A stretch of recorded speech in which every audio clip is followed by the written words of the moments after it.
You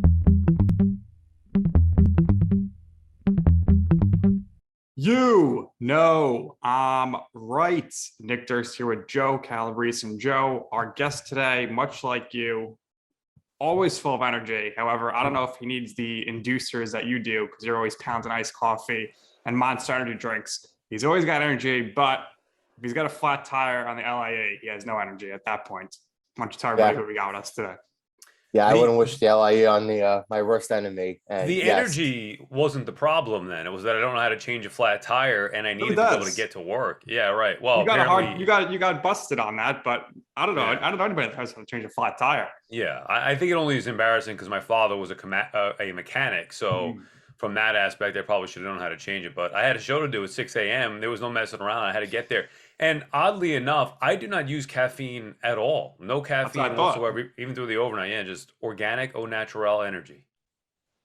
Yeah, I have a good flat tire story on my own. But to give you a short intro, worked for SNY. You can currently hear him overnights on WFAN. And as everybody can see right now, he's already got great chemistry with Nick and I. So Sal Licata, welcome to the show. Thank you. So my flat tire story is it's only happened once in my life, and it happened me driving home from Secaucus, New Jersey at 2:45 in the morning on the Jersey Turnpike by where it splits by Newark Airport. And I was on the road on my own, middle of the night. Luckily, I had somebody else leaving the building following me about 15 minutes behind. So I was able to get some help there and we were able to change it. But I had to go on the side of the turnpike over there, and there's not really that much room. So waiting to do that, it was certainly very scary. But again, it only happens once or twice, in your life. And unfortunately, it always happens at the wrong time. So, thankfully you were able to get that done. But yeah, what's up, Sal? How you doing? Good. No, I'm just happy I was able to make it to work. At the time, I was filling in for the morning show, and I believe it was only like my second time doing it. So it's one of the bigger opportunities that I've had in my career at that time. This was before I became full-time, and exposure on TV, working with with Jerry for the Boomer and Geo show. I had to make it, so there was no issue. So I had to call my wife and help my wife and mom help bail me out where they came, dropped off a car that didn't have a flat tire. I left to go to the city and they dealt with the flat tire. So, and that's why I took some crap for it. But the bottom line is I got to work at like 6:05 or something. So I ended up making it just a little late.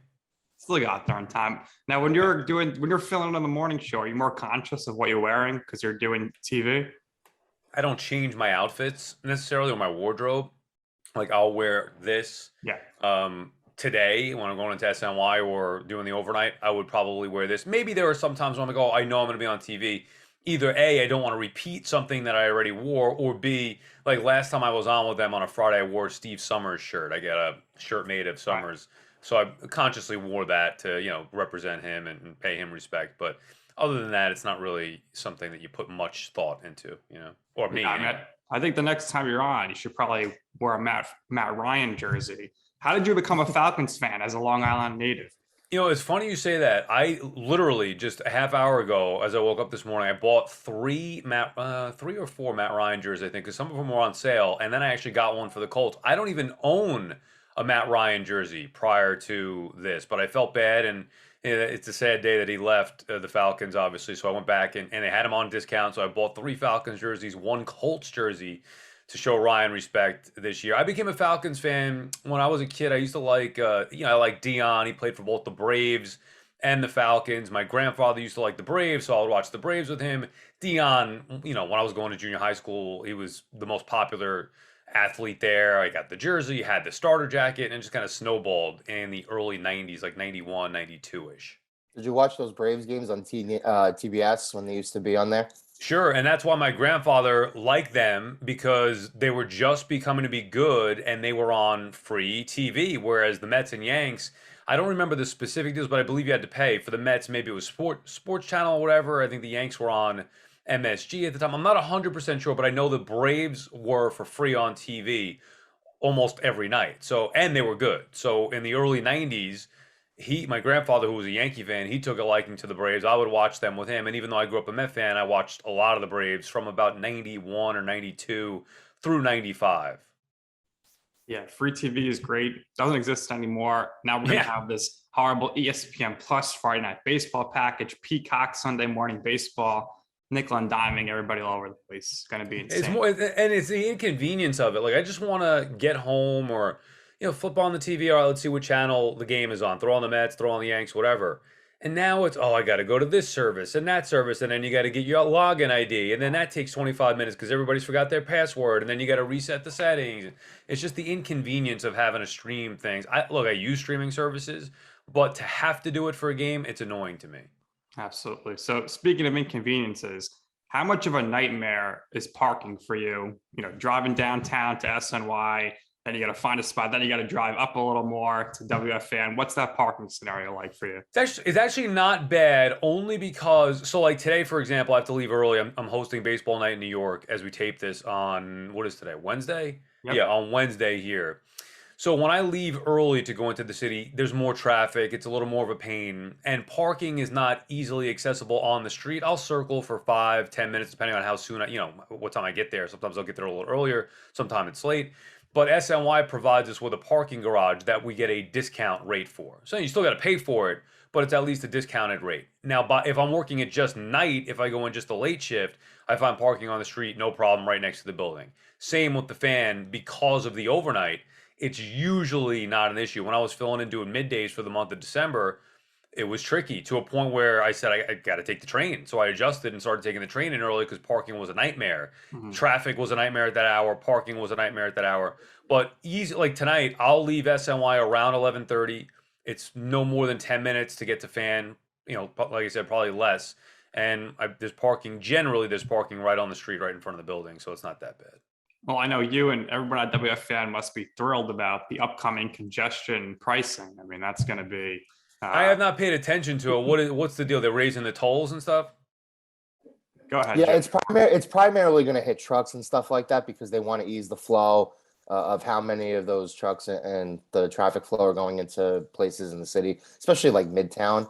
Right. But yeah, there's going to be congestion, price raising, and I've had to travel into the city back and forth a couple of times the last couple of months here because just stuff related to my dad and his health. But what I will say is I think the overall flow of traffic going into the city now over the course of the last year or so has definitely loosened up. I think since COVID and the pandemic hit, it wasn't really necessarily as bad as it was before. But in your case where you still got to find parking, mostly every day, I can kind of see it. But yeah, so hopefully the congestion pricing kind of continues to loosen everything up.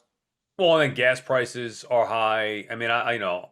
I'm hoping that more people decide to get back to taking the train because I've noticed since the pandemic, it feels like it's heavier even on what I would deem off hours. You shouldn't have that much traffic leaving at 2 o'clock to go in to the city, or even coming home at, let's say, 7 o'clock, 6:30, 7 o'clock, which is what I would do on occasion.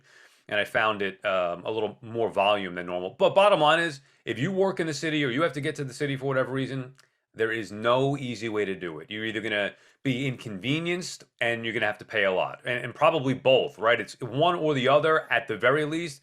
Most of the times it's going to be both of it. Yeah, no doubt about that. So Sal, what is your sleep schedule like? You have a young child, you work at nights, overnights, and do you kind of miss it all, working from where you are right now, doing homeschool from your little home studio there? A good question. Well, first, the sleep thing. I'm still trying to get acclimated to that. For the most part, I would say my sleep schedule now, I was off this morning because I had some stuff going on yesterday I had to take care of. So I normally sleep, if I do a radio show from home, I'm done at 5 a.m. and I'll go upstairs and try to fall asleep by the time that happens, maybe 5:30 or so. So I would say roughly, and if I'm working in the city, by the time I get home at 6 o'clock. So roughly between 5:30, 6 is when I fall asleep, and I'll wake up roughly between 12 and 1. Sometimes 11:30. Usually I'd say after 12, I try to set the alarm for after 12. So I'll try to get 6 hours there, and then I just go about the day. Today I was earlier, like I said, because I was off last night, so I went to sleep earlier, woke up earlier. But now I have a long day ahead. I got to do SNY, 2 shows, and then the overnight, and then come home, and I'll go to sleep, tomorrow at 6 a.m. and wake up, whatever. I have some stuff to do, but generally that's the sleep pattern. What was the other question? Yeah, do you miss, because with the convenience, working from home? Yeah, I mean, I like being able to have that option. I'll tell you though, it is nice that SNY let us get back in the studio to where, you have something to do. You're going in now. You kind of feel, like you have a place to go. Now, do I like walking downstairs and doing a show right from here, getting paid the same amount of money to work from home and walk upstairs and be done, not having to put a suit on, not having to drive an hour in? Yeah, of course. But it is nice to get back. So there's always a nice balance. It's nice that with radio, I have the option still to do a couple of shows a week from home. But with TV, it's all in, which, is fine for me because I do miss getting back. It's been 2 years. Right. So I do miss getting back in studio. But same thing, when you're there, then it's like, oh, it would have been nice to be able to work from home today. When Mhm. you're here, it's like, I can't wait to go back in. So you always want what you don't have. Especially sucks when it's freezing outside, probably. Well, that's the thing. It'll help now that it's warmer out, but when it's cold out, hard to get geared up and throw the jacket on and warm the car up. Yeah. But that's life. I mean, I did it before for many, many years. We all did. So you get used to being home. I think that led me to being lazy, to a certain extent, gaining some weight during the pandemic and not having a responsibility as far as having to go somewhere every day and getting out of routine. So I look forward to that and being back in that.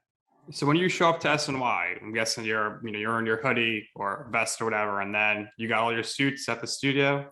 Yeah, and now because of the pandemic and working from home, I have some here, but I've started to bring most of them back. So I have there's a dressing room there that is a community dressing room, and everybody could put their stuff. A lot of people come in wearing their clothes. I used to do that, and now that they have a dressing room at the new building, I figured I'd take advantage of it, and I'd rather keep stuff there, be comfortable for the drive in, drive back, and just use get dressed there in the dressing room. That's what it's there for. Absolutely. It's much more convenient. So we want to wind the clocks back here a little bit. We want to talk about where you went to college and the path that you kind of took to kind of get to where you are now. So I think you went to Suffolk Community College, but what did you study there? And like I said, what else did you want to be when you were younger, and how did ultimately that change and lead you to where you are right now? When I was in high school, I wanted to be probably the voice of the. I mean, it says in my yearbook, the voice of the Mets, Knicks, and Rangers. Yeah, I want to be the next Marv Albert. And then as you start to get older, you realize that that is a lot of work, especially when I started to learn about the business. That's a lot of work, and I don't really have a desire to do it, and I'm not that great at it. And I don't even know if I've ever done play-by-play. I've done color commentating, but not play-by-play. Anyway, before or shortly after that. No, actually before that, my senior year, I discovered Mike and the Mad Dog around 95 and the fan. And I started falling in love with it. And immediately I knew that that is in fact what I wanted to do. And then I went to, I used to call in all the time. I was a big caller to the station. Maybe not a big call, but in my mind, a big call. I would call regularly, all different shows. Beningo, Summers, Mike and Chris, Mike on a Sunday show. Out of high school, I went to Suffolk Community College for broadcasting, and it just was not what I thought it was. I didn't like the teacher. I wasn't giving everything to school, and I ended up dropping out of college, and I went to work at Home Depot full time. Still listen to the fan and love sports and went to a ton of games and all that stuff. And then eventually, I went back to Suffolk, and then I dropped back out again a couple years later. And then eventually, I went to a broadcasting school that I heard being advertised on the fan, and I went there. I liked what they had to say about what would happen with the class. Knowing that Bob Husler would be a teacher there, I figured, well, hell, I mean, all I want to do is be able to meet somebody from the fan. So if I could go meet Bob Husler and maybe, get to know him a little bit, maybe I could get into the fan. And that's exactly what happened. He was a teacher there. I met him.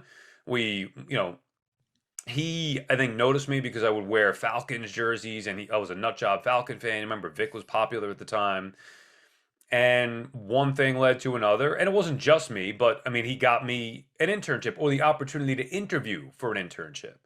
And then Eddie Schizzeri called my house. I was like, the Eddie Schizzeri? And he wanted me to come in for an interview. And my first day there, I think it was my first ever day working there, or was my first day as an intern. Either an intern or my interview was the first day after the Super Bowl, Bucks Raiders in January of 2003, following the 2002 season.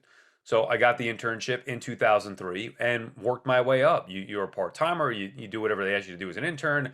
Part-time, you learn how to cut the tape up, run the board, produce a little bit, screen calls, all those different things. And then eventually, like I said, over the years, I probably got my first on-air opportunity to host in 2006, and then not again until 2010. And there's a long story in between there, but that's how I got started, 2003 as an intern after going to a broadcasting school and meeting Bob Usler. Nick was also an intern at WFAN. Yes. Nick, how does that sound? Does that all sound very familiar to you? Sounds very, very familiar. What years, Nick? I was there the fall of 2012. So it'll be 10 years this year. So I don't think I was there at the time. I left. I got fired in 2010, which was just a long, boring, stupid story. I know it's, he got fired. What did he do? It was really something that was just a miscommunication. Anyway, in 2013, I believe, so right after you, Nick, I reached out to. And now, in between there, I was still doing SNY. I got fired from the Fan. And that 2 weeks after I got fired from the Fan, I started SNY. Thankfully, they gave me an opportunity. And that's actually an interesting story. I was walking. Eddie Erickson, who I used to work with at FAN, we had planned to go to a movie premiere, Grown Ups, in the city because he got, great, exactly. Sandler movie, I'm in. So he got these tickets and premiere pass. So even though I got fired, he obviously took me with him. Walking back to the train after seeing that, while I'm fired now with no job, I walk past the SNY studios and see Chris Carlin, my old colleague, in the studios. And I'm waving to him through the window. If you remember, SNY used to be on the city streets. Yep. And I'm waving to him, and he waves me in to come in. So I'm like, right in the middle of Loudmouths? Yeah, right. It was after hours, and he might have been sitting there prepping for Mets or something like that. That's pregame. Right. So he was probably prepping for that because obviously he wasn't on the air. He was waving me in. Waved me in, brought me around. I started to meet some people, and the next thing I knew, I had an opportunity to interview. Within 2 weeks, I was scheduled to do some on-air shifts. And they gave me a tryout. Obviously, it's not going to guarantee anything, but they had like 3 shows. And I've been there. I've been on the schedule ever since 2010. Then after that, I started doing some radio shows in Florida from my apartment in the city. So I got my way back into radio. Sid Rosenberg helped me get in there. And I would do shows remotely from my apartment in the city on weekends. And then I emailed Fan and said, hey, I've grown as a person. I've grown as a broadcaster. I'd love the opportunity to come back. And Mark Chernoff took me back. Then I left to go to WOR for more opportunity. And then I came back to Fan in like 2018. And now I've been there ever since. So I forget what the exact question was, but it wasn't just a straight, clear path. There were some comings and goings. I got fired. I went to SNY. I did the radio in Florida. I came back to Fan. I left Fan on my own volition and then came back again. So it's been and then finally getting full time back in November. So it's been a long, I don't know if I would say crazy journey, but it's been a long, maybe unique journey would be the way to put it.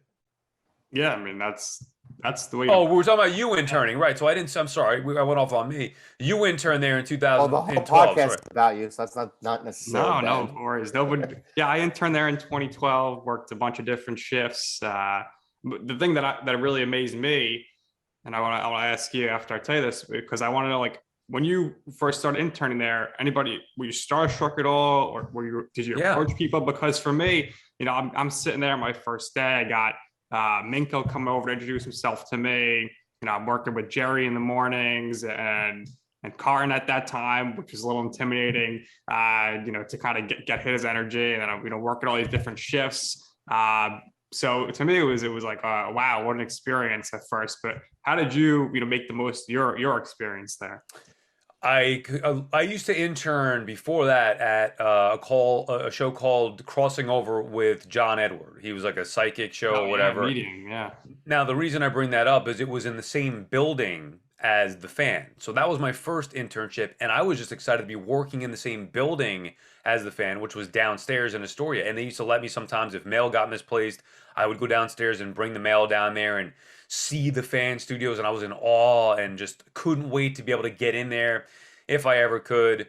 So yeah, I was starstruck of the building, of the people working there, whether it was the update people, Joe Tolleson or Rich Ackerman or Bob Husler, seeing Steve Summers, seeing Mike and Chris and the way that they interacted, seeing Beningo and interacting with him, Adam Shine, all of them, you name it. To be there for me meant the world. I didn't care about the hours. I don't care about the pay. It meant the world to be there in that building, especially being that it was in Astoria. I've been at both. Astoria was a little more special. I know you didn't experience that because we had moved by then, but yeah, I was in awe, starstruck of all of it. And then eventually you become part of it. And that's all that I've ever wanted. So we've asked this basically to every guy we've had on who's worked at the fan. I have to ask you, personally speaking, were you a Mike Dog or were you a Mad Dog guy? And do you have any specific stories with either of them that can kind of corroborate that? Yeah, now I worked with them closely. I mean, Yeah. on their show, I was there. Yeah. Their final shows together. I was there for. I was there during the breakup. As a listener, Mad Dog was always my favorite. I was drawn to his personality, his energy, his wackiness. Now I loved Mike too, and I obviously have great respect for what Mike has accomplished in his career and working with him and individually. But I was always a fan of Dog from a listener's standpoint, more so than anybody else on the station. Dog and Sid Rosenberg were my two favorites. Mike, though, took a liking to me when we were there and believed in me. And I think he was a big reason why I got an on-air opportunity. And then when Dog left, I was a part of Mike's show. He would have me do the Sal special, which were picks, football picks on a Friday. I did the over-unders with Mike. I mean, even thinking back to that now, how insane that is. Nobody did that but me. Dog left. Mike then had me do over-unders with him. No, that was like the biggest deal. It still may be one of the greatest things, even though I've had a nice career now on my own. I mean, doing football over-unders with Mike, holy crap. So, and then just the experiences. Mike's the type of guy that if I said, oh, I'm going on a date tomorrow night, or even just Thanksgiving holiday, he comes in and peels out a couple of hundreds and gives us a Thanksgiving bonus. Or, hey, I'm going out with my girlfriend Friday night. He'd come in the next break and peel out a couple of hundreds. Hey, buy some flowers, take her to a good restaurant. He's taken us on, he got me tickets to the Super Bowl, private planes. Wow. Dog is great in a different aspect. I babysat for his kids once. He paid me like $500 bucks to babysit for his kid. That was bizarre, but I mean, he set the bar pretty low. Didn't he? Like, he burned his kid in a bathtub once. Yeah, I know. He told that story about that. But yeah, he set the bar. He set the bar with those kid stories. I was okay, helping the kids out, being a babysitter for him. So Dog would be the type of guy though that if I went to, he needed wheat thins from the machine, he'd go back and get wheat thins, and he'd ask me for $1. So Mike was always giving the money out, and Dog was not necessarily as as accommodating as Mike was in that spot. But both great guys. I never had an issue with either of them. Yeah, now we got Mike's podcast coming back soon, so our debuting soon from over here. So looking forward to that. Now, with you, you kind of touched it earlier, but you joined SNY in 2010. You told us how the opportunity came about, but prior to that, would you ever consider doing TV, or are you always with the I want to do radio mindset? I just never thought of it before. I never thought of doing TV. It was always just radio was my focus. Really, it wasn't even radio. It was just being at the fan. I never thought about like, oh, I want to go do radio somewhere. It was always I wanted to be on the fan. I wanted to have my voice heard. So that was my main factor. And what I would say is to people getting into the business, you shouldn't have blinders on to where you just want one thing, especially now where there's 9 billion things you could do, podcasts and YouTube and all the social media stuff that plays now. It's different. So radio is almost kind of the old school way. But if I were narrow-minded and never wanted to be open to doing TV, I'd have missed opportunities that have been presented to me over the years. So I love doing both now, and TV's a lot of fun, and it's, I don't want to say easier, but it is. The radio's hard, put it that way, and the TV you're on less time. The money is good. There are challenges in radio that are not there in TV. So I love doing both, but I never dreamt about getting into TV. It was always radio. Yeah, and very happy for Moose, former guest in our show, going to picks, but we're all devastated. We didn't get to see you guys back in the studio together. I know. Sad, and him and I talk about that. Now, there's a perfect example about, being focused in on radio, but having an opportunity that presents itself in TV that Moose had to take. And it's a great job that he got. And it does suck, and I know he misses SNY, and I miss having him as my partner. I worked with him for 12 years. Basically every night, Monday through Friday, for 12 years at SNY, and then poof, just like that, it's over. And then we come back into the studio. Now it's me and JJ, which is fine, but it's just different without Moose. And, I know he misses it. And like I said, I miss him. And we didn't even really get to say goodbye on a show or anything like that. So never know what the future holds. But yeah, it was sad to lose my partner of 12 years. Yeah, but it was great that he had you on his show, his Sunday night show. Right, right. A couple For weeks Sunday, later. so Right. that's pretty cool. Now you mentioned doing some color commentary before. How did you get that opportunity with Columbia University? That was through Jerry. So Jerry Oreco was doing the play-by-play. The color commentator for Columbia left, and he's like, "Hey, I know you could use work. I like you. Give it a go." And I never did anything like that before.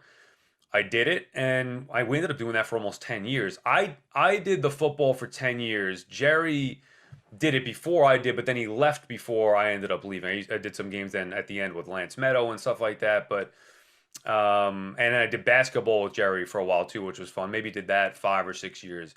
It was a lot of fun traveling with Jerry on the road, driving up to games and wherever the schedule would take us around the Ivy League, and seeing all those campuses and watching the games. Columbia had some success in basketball and football toward the end.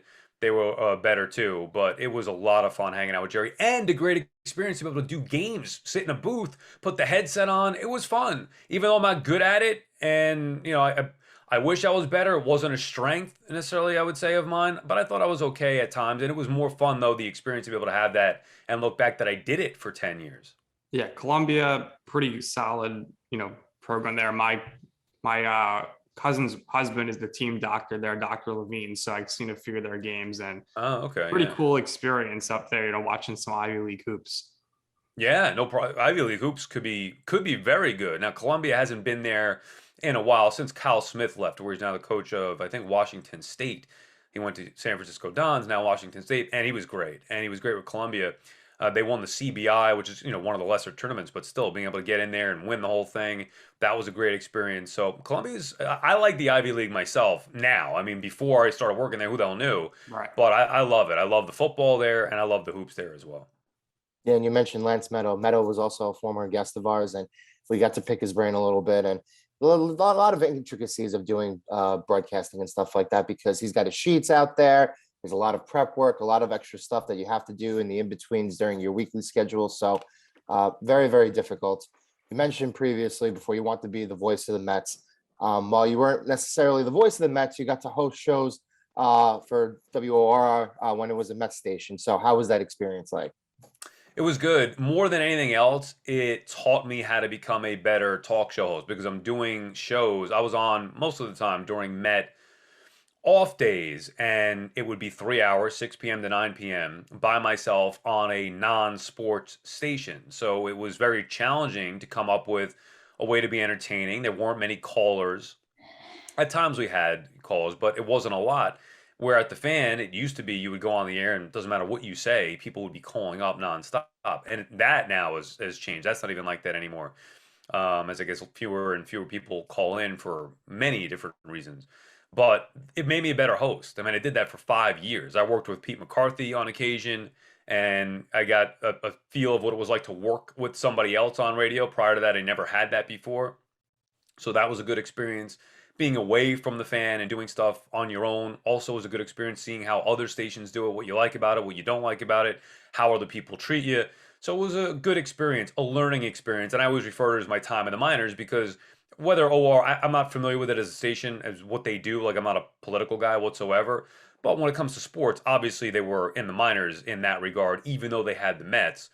So for me, I learned a lot doing those shows, and I'm glad now that I'm back where I feel like I belong on the Fan. Yeah, I mentioned you do it. It is kind of the minors. Basically, there it's like they got Len Berman, and Is he still doing it, Len? Still does the morning show. Yeah. Yeah. With who? don't Michael know. Riedel, maybe? Yeah, I think he does with Maybe. Michael Riedel. But he keeps getting different hosts there. But that's basically his station. But what would you consider like the worst type of caller? One who doesn't have a point. Yeah. I want somebody to call, not just to call and talk. Like, you got to be calling for a reason. So pick up the phone, call for that reason, and then get to it. And that's where the back and forth starts. I hate people that are disrespectful, but that's, an obvious thing. But there are callers who just sometimes ramble and don't really have a point, or they just want to talk because they're used to calling and talking, which is fine. On the overnight, it's okay. A little bit different than it would be if I were doing it during the day. You have less time and less patience for stuff like that. But in general, the good calls are the ones who have an idea of what they want to talk about. This is bothering me, whatever it may be. Randall with the Knicks, or the Yankees not making any moves, something that or if you're happy about something, hey, I love the Max Scherzer signing and he looked great, DeGrom looked great. Just have a point and get to it. So if you don't do that, those are the calls that tend to be a little bit boring. Yeah, you get a lot of those people in the overnight, I can imagine. Obviously, you mentioned you coming back to the fan. So how did it go in that experience? You talking to turn off and just like, give me a chance here, let me come back. And ultimately, how did we know, people left, how did you end up getting the full-time role overnight? Well, like I said, I left, and then I got fired, came back, and then left and came back. And both times I just basically asked Mark for another opportunity, and he was very open to it. The first time coming back was obviously a little more challenging because I had been fired before that, but it wasn't even really a problem. He said, all right, yeah, we'll have you in. And after the email back and forth, they met with me and we talked about certain things, and then that was it. The second time after OR, he took me right back right away, and I was basically put on the schedule a couple weeks later, and that was it. How I got the overnights, I think just from years of doing a good job of filling in, and when I was on hosting and making a name for myself a little bit, and then right place, right time. Now I knew that eventually some of those guys were going to retire, Summers, Beningo, Mike, and there would be some openings. So you have to hope to be in the right place, right time, do a good enough job to where you could get that opportunity, and then hope that you get a little lucky as well. Hope that somebody gives you that chance, and that's kind of what happened. It was a perfect storm where I was back for a couple years doing a good job filling in. I worked my way up the ranks there, and multiple openings popped up, and they were looking to hire people, and luckily I was one of the guys that got hired. Yeah, absolutely. You've been great so far. For you personally, I think I know what you're feeling, but do you have more fun doing the solo shows or when you're filling in doing a show with a second person? They're different. I mean, it's always fun working with somebody else. I feel like that's how sports talk radio is supposed to be, but I've really gotten in a nice rhythm doing the shows on my own, and it's different. If I'm filling in with Gio as I did a couple of weeks ago, it's his show, and I'm a very little part of his show because I am filling in. So I'm not Boomer. I'm not there. One of the guys on that show, although I filled in on the morning show enough now to where I feel comfortable with everybody there. It's not my show. I would have opened the show with what I wanted to talk about, not what he wants to talk about. Mhm. So you follow his lead. And other shows, there's a little bit, if two people are filling in, let's say, like I filled in with Kim Jones for the middays over the summer, then it's a little different. Then it's kind of your show together. So that's a different challenge. But on my own, I don't have to worry about anything. I know what I want to talk about. I do and say as I please. So there are advantages and to both. But ultimately, I do think it's more fun probably to do a show with somebody else, just because you have more fun talking with somebody else than by yourself. For sure. Now, I wanted to ask you, what in your career is your I'm right moment? So what I mean by that is a time where you decided, you want to do something. Maybe you ask somebody for advice. They say, hey, Sal, you shouldn't do that. And you said, you know what? I'm going to do it anyway. And ultimately, you will see why I'm right. I mean, the only thing that comes to mind, I don't know about anything specific as far as, I mean, there were times at OR where the guys who were the bosses there didn't know sports, and they would say like, "Oh, you need to talk more this or that," and I'm like, "Yeah, whatever, I got this." Yeah. But even before that, just more about people being discouraging as far as how hard it is to get into the business and sports talk radio or sports in general, whatever. How they were, oh, that's very difficult. And I remember having a meeting with one of the guys at Crossing Over with John Edward, and he was like, "Well, what do you want to do?" When they were hiring me from an intern to be a PA at that point, he's like, "What's your goal?" And I said, "I want to work at the fan. I want to do sports talk." And instead of, "Oh, that's great," and good luck, and all, it was more like, "Oh, wow, it sounds nice, but that's a very difficult thing." Like he didn't need to be negative in that spot and make it like it's hard to do, or even family members. "Oh, that's very difficult to cut through." And if I listened to those morons, I wouldn't be where I am now. So that's where you always have to have the self belief and never get discouraged by what people say. Is it easy to break through? No. But if I could do it, that means anybody could do it because I did not have a connection. My father didn't work in the business. Like I did it on my own. I didn't go to college. I didn't go to a fancy college. I just did it with my love for the game and my passion, and blocked out all the people who told me that it would never happen. So last thing for me here, big Falcons fan, the owner of the Falcons, the Home Depot ties. You worked at Home Depot. A couple of years ago, you become a homeowner. Because this happened to me. How many times a week were you driving to Home Depot or Lowe's to fix things for the house when you first got the house? Yeah, more than I thought. And I started to realize now I understand why I used to ring all those people up all the time at Home Depot. There's always something. I got to go back again. I have a list. Oh, the gutter's got to be fixed. Or this has got to be fixed. Or we need that. Being a homeowner has been a whole nother challenge. Something that I'm not even sure. I don't even love it. I mean, I like having a house. I don't love the upkeep. It never ends with the home stuff. Never. And there's just not enough time to maintain everything. I can't stand it. Yeah, so my partner over there, he's a married man. I'm still single, so don't have to worry too much about the house stuff yet. No, enjoy it while you can. Believe me. Thank you. I try to. So last question from me. You mentioned Kim Jones, and Kim is somebody that Nick and I really, really enjoy watching when she fills in. I think you need to have a certain type of it factor in order to really come back to WFAN and be in that spot to fill in. You want like the biggest personalities possible, but you also want like the best ties to New York. And I think it's partially some of the reasons why some of the shows or some of the combinations that they've tried to use over the course of the past couple of years to try to replace some of the people who have left have not worked. So luckily you came back. I think you're doing a terrific job. Is there anybody who currently works there who you would want to work with into the future? Or is there anybody who, if Chernoff or somebody else comes up to you one day and says, we really like you, maybe we move you from overnights and we give you a partner or give you a partner in general. Is there somebody that you would want to work with? The only person, or the first person that comes to mind, and it's not that I would only work with him, but the first person would be Moose. I think it's a natural. I mean, we've worked together on TV for 12 years. We have a great relationship. We both, not that we do exact style shows, he's different than I am with that stuff. And we each have different personalities, but I do think that the difference and our friendship and the fact that we worked together for 12 years, I think all of those things together would probably be a very good show. So he would be the first one. But like I said, I've worked with Kim. I would have no issues with that. And I've been asked this before about, do I have a preference? I love working with Jerry Recco as well. Gio and I had a blast on the morning show. That was the first time we got a chance to do something together. So I've had fun working with the majority of people that I've done shows with. I don't really care, other than it's got to be somebody that can not drag me down. I need to be able to be myself 100% full bore, let me be me, and all that comes with it. And as long as that's the case, then I really don't have a problem. But yeah, I mean, if you, Moose, Gio, Jerry, any of those guys, and like I said, Moose and I always talked about doing a show together. We did one over the summer, which was a blast. We worked together for 12 years. So, maybe an opportunity to do that would be fun.